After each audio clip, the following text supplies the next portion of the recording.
Madam ನಾನು ಒಂದು ಟೈಮಲ್ಲಿ 10,000 ಇರಲಿಲ್ಲ ನನಗೊಂದು ಬೈಕ್ ತೊಗೊಳಕ್ಕೆ ಅಂತ ಕಷ್ಟಪಟ್ಟಿದ್ದವನು ಇವತ್ತು ಬೈಕು ಕಾರು ನನ್ನ ಚಾಯ್ಸ್ ಲೆವೆಲ್ಗಿದೆ. ಇಲ್ಲಿ ಗಂಟ ತಂದುಬಿಟ್ಟವ್ರು ಯಾರು? ಜನ ಒಬ್ಬೊಬ್ಬರು ಒಂದೊಂದು ನಿಮಿಷ ಅವರು ಇನ್ವೆಸ್ಟ್ಮೆಂಟ್ ಮಾಡಿದ್ದಕ್ಕೆ ಅಲ್ವ ಇಲ್ಲಿವರೆಗೂ ನಾನು ಬಂದಿದ್ದು.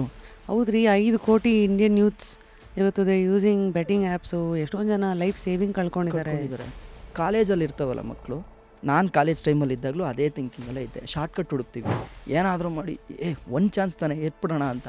ಸುಪ್ರೀಂ ಕೋರ್ಟಲ್ಲಿ ಇದನ್ನು ಬೆಟ್ಟಿಂಗ್ ಅಲ್ಲ ಸ್ಕಿಲ್ ಗೇಮ್ ಅಂತ ಹೇಳ್ಬಿಟ್ಟು ಬೆಟ್ಟಿಂಗ್ ಆಡಿಸ್ತಾಯಿದ್ರು. ಒಬ್ಬ ಆ್ಯಕ್ಟ್ರು ಅಥವಾ ಒಬ್ಬ ಕ್ರಿಕೆಟ್ರಿಗೆ ಒಂದು ಬ್ರ್ಯಾಂಡ್ ಅಂಬಾಸಿಡರ್ ಮಾಡ್ಕೋತಾರೆ ಅಂತಂದರೆ ಅವ್ರಿಗೆ ಕ್ರೋಸ್ ಟುಗೆದರ್ ಕೊಡಬೇಕು.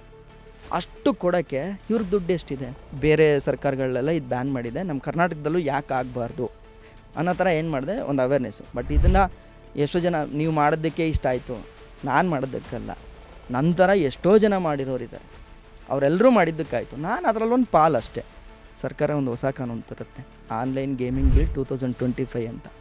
ಸೊ ಅದರಲ್ಲಿ ಏನು ಹೇಳುತ್ತೆ ಅಂತಂದರೆ, ನೀನು ಸ್ಕಿಲ್ ಗೇಮ್ ಆದರೂ ಆಡಿಸು, ನೀನು ಯಾವ ಗೇಮ್ ಆದರೂ ಆಡಿಸು, ಆ ಗೇಮ್ ಒಳಗಡೆ ದುಡ್ಡು ಬರಬಾರ್ದು ಅಂತ ಹೇಳಿ ಅದಕ್ಕೊಂದು ಸ್ಟಾಪ್ ಆಗುತ್ತೆ.